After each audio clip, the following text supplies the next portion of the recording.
દિવસમાં જે ડિમોલેશનનો મુદ્દો ચાલી રહ્યો છે કઈ રીતે? એટલે મને લાગે છે કે રાજ્ય સરકાર અને પોલીસ પ્રશાસન અને કોર્પોરેશનના એકબીજાના મેળાપીપણા વિના આટલું મોટું કૌભાંડ એ કોઈ અંજામ આપી શકે નહીં. મને મળેલી માહિતી પ્રમાણે સબ્જેક્ટ ટુ કરેક્શન, ભૂલ સુધાર પણ મારે કદાચ કરવો પડે, પણ મને સૂત્રો પાસેથી મળેલી માહિતી પ્રમાણે હાલ જે જગ્યાએ હું બેઠો છું આ જ રાજકોટ શહેરની એક 4 કર્મચારી પોલીસ કર્મચારીઓની ટોળકી જે રાજકોટ શહેરમાં મોટા તોડ કરતી એ જ ટીમ અત્યારે સુરતમાં પણ મોટા તોડ કરી રહી છે અને એ પૈકીના કોઈ કર્મચારી અધિકારીઓ આ પ્રકરણમાં ઇન્વોલ્ડ છે. વત્તા મીડિયાના મિત્રોએ ચલાવેલા વિઝ્યુઅલમાં ટાઉન પ્લાનિંગનો એક કર્મચારી અને પોલીસના બીજા 3 થી 4 કર્મચારી જે પૈકીના 1-2 લોકો મોઢે રૂમાલ બાંધીને પણ ઊભા છે અને મ્યુનિસિપલ કમિશનરનું એવું કહેવું કે મને શું ચાલી રહ્યું છે, શું ઘટના બની ગઈ, કોણ આવીને તોડી ગયું, કોણે બધું બુલડોઝ કર્યું, કશું જ ખબર નથી. તો ભાઈ તમે ચૂપચાપ રાજીનામું આપીને ઘેર ભેગા થઈ જાઓ ને. તમારી નાકની દાંડી નીચે આટલી મોટી ઘટના બને, આટલા મોટા પરિવારોને તમે ઉપર આબને નીચે ધરતી આવી પરિસ્થિતિમાં લાવીને મૂકી દો અને રાજ્યની સરકાર કે મને ખબર નથી, પોલીસ કમિશનર સુરત કે મને ખબર નથી, મ્યુનિસિપલ કમિશનર સુરત કે મને ખબર નથી. આ કઈ રીતે શક્ય છે? એટલે આ બધાની આમાં મિલીભગત છે.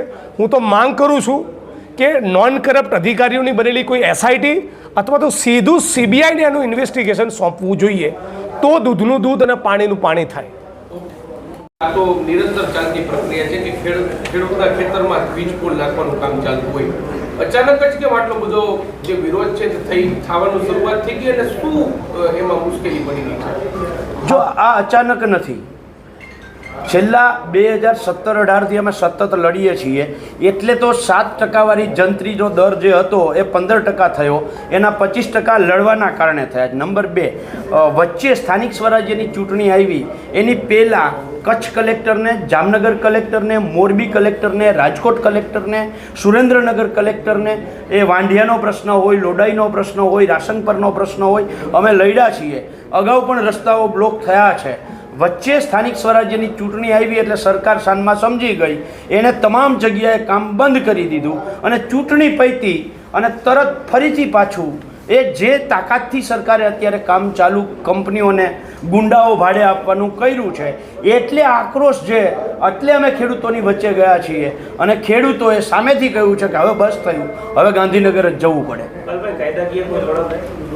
હારે અમારી ટીમ સ્થાનિક સ્વરાજ્યની ચૂંટણી પહેલાં કિસાન સંઘર્ષ સમિતિ અને કિસાન કોંગ્રેસે સાથે મળી અને ખેડૂતના 200 દીકરાઓને 2 દિવસનો સેમિનાર કરાવડાવ્યો હતો. અમે આ જ વીજ લાઈનોના પ્રશ્નોને લઈને હારે વકીલોની ટીમ, આનંદભાઈ યાજ્ઞિક હોય, અમારે જયેશભાઈ પટેલ છે, આખી ટીમ સુપ્રીમ કોર્ટ અને હાઈકોર્ટમાં આ જે 16(1) કલમ છે એ અને ઇલેક્ટ્રિસિટી એક્ટની કલમ 64 જેના આધારે આને સત્તાઓ મળે છે અને જે ખોટું કરે છે અને જે જાહેરનામામાં ખેડૂતના સર્વે નંબર વાઇઝ જાહેરનામાની જગ્યાએ આખા ગામનું જાહેરનામું આપે છે, આ બાબતને લઈને આવનારા દિવસોમાં આખું ડ્રાફ્ટ તૈયાર થાય છે.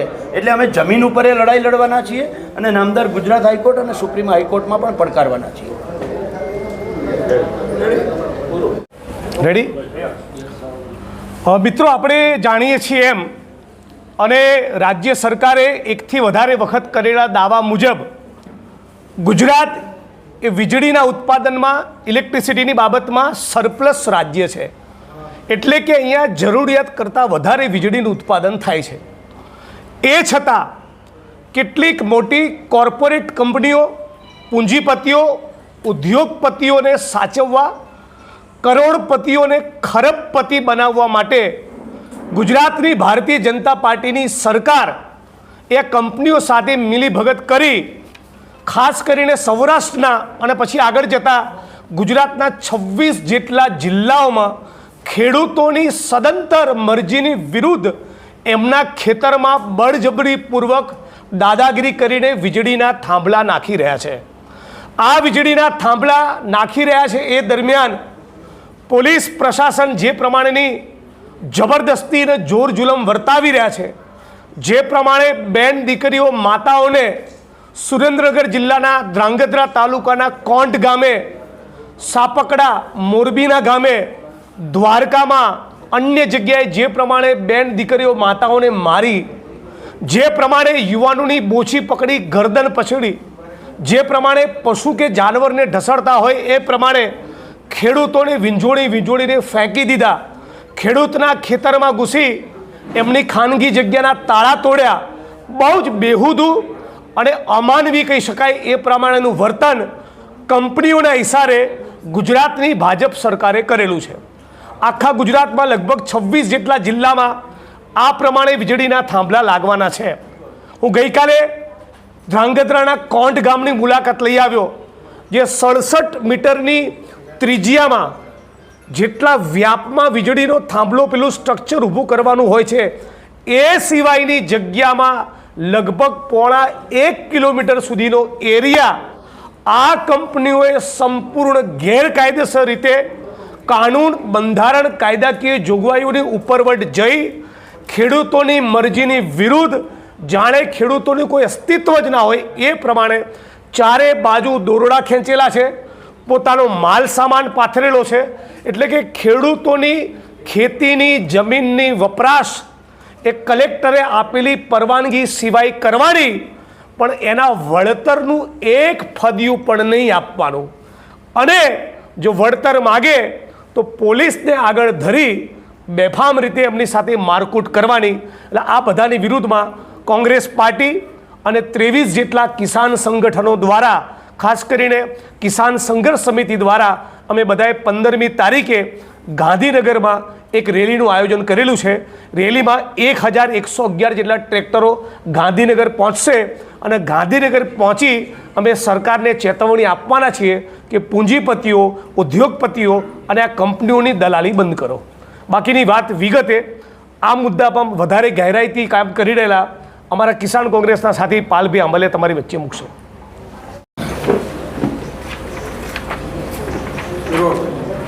નમસ્કાર સાથીઓ, જેમ જિગ્નેશભાઈએ વાત કરી, ગુજરાતમાં કે ભારતમાં કોઈ પણ વીજ લાઈન પસાર કરવી હોય તો 1885નો ટેલિગ્રાફ એક્ટ છે, 2003નો ઇલેક્ટ્રિસિટી એક્ટ છે અને 2013નો જમીન સંપાદનનો કાયદો છે. 1885, 2003 આ બંને કાયદા એમ કહે છે કે મિનિમમ ડેમેજ, મેક્સિમમ કમ્પન્સેશન.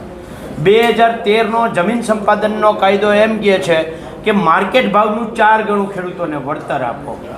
આ ગુજરાત સરકારે આ 3 કાયદાઓ ઉપર બુલડોઝર ફેરવી અને 2017, 21, 23, 24 એમ 4 વર્ષોમાં અલગ અલગ પરિપત્રો કરી અને જંત્રી ભાવના, નહીં માર્કેટ ભાવ, જંત્રી ભાવના પહેલાં 7.5%, પછી 15% અને અત્યારે 25% વળતર ખેડૂતોને આપવાનું નક્કી કર્યું છે. એટલે જે ગઈકાલે જીતુભાઈ કહેતા હતા કે ખેડૂતો સાથે કોઈ છેતરપિંડી કરે તો નહીં ચલાવાય, અને ભાઈ સરકાર પોતે જ છેતરપિંડી કરે છે, કાયદાઓ ઉપર બુલડોઝર ફેરવીને છેતરપિંડી કરે છે, પોતાની માનીતી કંપનીઓને ફાયદો કરાવવા માટે કાયદાઓ ઉપર બુલડોઝર ફેરવી અને પરિપત્રો કરે છે.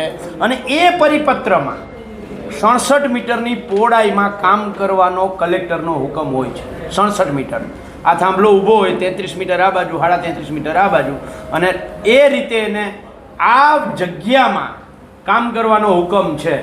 આની બહાર જેમ જિગ્નેશભાઈએ કહ્યું એમ 0.5 કિલોમીટર સુધી ખેડૂતના ખેતરોમાં એનો માલ સામાન પાથરે છે. આમ હાથ લાંબો કરીએ એમ તાણિયાઓ, લગભગ 400 મીટરના તાણિયાઓ એ થાંભલો ઊભો કરવા માટે લગાવે છે.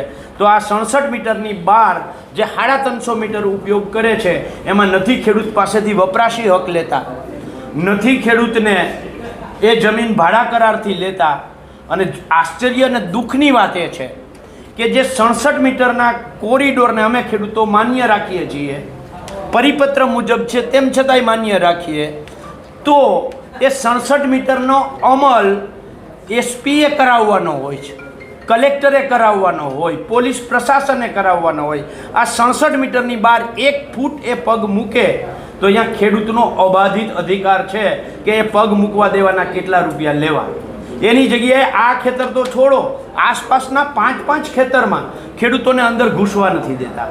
જે ખેતરનો હુકમ છે એના સિવાય ગઈકાલે અમે જે કોંઢ ગામમાં ગયા હતા, કોંઢ ગામનું સર્વે નંબર 262, જેનો કોઈ હુકમ નથી, જેને કોઈ નોટિસ નથી, પણ તેમ છતાંય એ ખેડૂતના ખેતરમાં પોલીસે દાદાગીરી કરી અને ત્યાં ખેતરમાં તાણિયા ખોડાવડાવ્યા. એ અમે ગઈકાલે બંધ કરાવડાવ્યા. તમે બધાએ જોયું છે કોંઢ ગામની અંદર જે ઓલું તાડું તોડ્યું છે ડેલાનું, એ ખેતરમાં નથી તાર આવતો કે નથી તાણિયો આવતો, પણ તેમ છતાંય એ ખેતરને દાદાગીરીથી પોલીસ પોતે તાળા તોડે છે. અને જ્યારે ગુજરાત પોલીસ, જેનું રક્ષણ છે તાળા તોડનારને કાયદા મુજબ જેલમાં નાખવાનું, એ જ પોલીસ પોતે તાળા તોડવા આવે તો અમારે ફરિયાદ કોને કરવા જાવી? જીતુભાઈ એમ કહે છે કે નંબર આપીએ છીએ, એમાં ફોન કરજો. જીતુભાઈ, વિડીયો તમને નથી દેખાતા? લ્યો, ઉઠાવો, નાખો સુરેન્દ્રનગર એસપીને જેલમાં, નાખો સુરેન્દ્રનગર કલેક્ટરને જેલમાં. એ કાયદા મુજબ ખેડૂતો સાથે છેતરપિંડી કરી છે તાકાત તમારામાં જીતુભાઈ? તો એમને નાખો. આ બીજો એક દાખલો તમને આપું. તમે દ્વારકાના લાલુકા ગામમાં, ફોર્ટ ગામમાં જે ખેડૂતનું ગળું દબાવ્યું હતું, એ તમે બધાએ વિડીયો મીડિયાએ ચલાવ્યો છે. એમાં આરટીઆઈમાં જવાબ આવ્યો છે કે આ ખેડૂતના ખેતરમાં કોઈ નોટિસ નથી, કલેક્ટરનો કોઈ હુકમ નથી. તો હુકમ નથી, કોઈ નોટિસ નથી, તો અહીંયા પોલીસ પ્રોટેક્શન કેવી રીતે મળ્યું? જો પોલીસ પ્રોટેક્શન નથી આવ્યું અને પોલીસ એમને ગઈ છે, એનો અર્થ એવો કે કંપનીએ પોલીસને ગુંડા તરીકે ભાડે લઈને ગઈ છે અને પોલીસે ગુંડાનું કામ કર્યું છે, કંપનીઓના ગુંડાનું કામ. આ પોલીસે કંપનીઓની સોપારી લીધી છે કે અહીંયા અમે થાંભલો ખોડાવવામાં તમને મદદ કરશું. આ લીગલી જવાબ છે, આરટીઆઈમાં જવાબ છે કે હુકમ નથી, નોટિસ નથી, તો પોલીસ પ્રોટેક્શન કેવી રીતે મળે? આ લાલુકા એકની વાત નથી, આ કોંઢ એકની વાત નથી, આ સાપકડા એકની વાત નથી, આ જેતપર એકની વાત નથી, આ વાંઢિયા કે લોડાઈ એકની વાત નથી. ગુજરાતના જ્યાં જ્યાં થાંભલાઓ ખૂટે છે ત્યાં આ જ રીતે કંપની ગુજરાતની પોલીસને ગુંડા તરીકે સોપારી આપે છે અને એ ગુંડાઓ ખેડૂતોના ગળા દબાવે છે, એ ગુંડાઓ બેન દીકરીઓને ઢસડે છે. અને આ જ વાત અમે ડીજીપીને જ્યારે મળવા ગયા ત્યારે પણ અમે કહી છે. એટલે આ તમામ જે યાતનાઓ ખેડૂતો ભોગવે છે, આની હારે જમીન માપણીથી ખેડૂત પીડાય છે, એમએસપીમાં ભાવ નથી મળતો એનાથી ખેડૂત પીડાય છે, ખેડૂતોનું દેવું માફ નથી થતું એનાથી ખેડૂત પીડાય છે. ખેડૂતોને જે વીજળી ગુજરાતમાં જરૂરિયાત છે એનાથી 5.5 ગણી વીજળી આવતા 2 વર્ષમાં કંપનીઓ ઉત્પાદન કરવાના છે અને એ જ ગુજરાતના ખેડૂતને જેના ખેતરમાંથી થાંભલો નીકળે છે એને મફત વીજળી નથી મળવાની. એટલે અમારી એ પણ માંગ છે કે ગુજરાતના ખેડૂતોને મફત વીજળી આપો. આ બધી જ માંગોને લઈ અને કોઈ ખેડૂત દ્વારકાથી, કોઈ કચ્છ, વાવથરાદ, સાબરકાંઠા, અરવલ્લી, છોટાઉદેપુર, નવસારી, વલસાડ, કોઈ ખેડૂત 12 તારીખે નીકળશે, એટલે કે આજે નીકળશે ટ્રેક્ટર લઈને, કોઈ ખેડૂત 13 તારીખે, જેટલું અંતર છે ગાંધીનગર એ પ્રમાણે ધીરે ધીરે હાલતા થઈ અને 15 તારીખે સવારે 10 વાગે અમદાવાદના શાંતિપુરા સર્કલ ખાતે એકઠા થઈ અને ત્યાંથી ગાંધીનગર અમે સરકારને એક અલ્ટિમેટમ આપવા જઈએ છીએ. ખેડૂતોની જમીન માપણી રદ કરો, ખેડૂતોના દેવા માફ કરો, એમએસપીનો દૂધમાં અને ખેત પેદાશમાં એમએસપીનો કાયદો બનાવો, નકલી ડુપ્લિકેટ દવા, ખાતર, બિયારણ ઉપર પ્રતિબંધ મૂકો અને ખાસ જે આ વીજ લાઈનોનો પ્રશ્ન છે એમાં સરકારને અમે જીતી નથી, અમે સરકારને 3 ઓપ્શન આપવા માગીએ છીએ. મારી વાત હું ખાલી આ વીજ લાઈનો વાળું કહી દઉં. 3 ઓપ્શન વીજ લાઈનમાં. એક, 2013ના કાયદા મુજબ તમે માર્કેટ ભાવનું 4 ગણું વળતર આપો, અથવા જેવી રીતે મોબાઈલ ટાવરવાળા કે ઓએનજીસી ખેડૂતના ખેતરમાં ખાડો કરે છે તો જે ભાડું આપે છે એમ તમે માસિક ભાડું થાંભલાનું 50,000 આપો, અથવા તો તમે ખેડૂતને વન ટાઈમ સેટલમેન્ટમાં એક થાંભલા દીઠ 2 કરોડ વળતર આપી દો. આ માંગો સાથે અમે ગાંધીનગર અલ્ટિમેટમ આપવા સરકારને 15 તારીખે જવાના છીએ.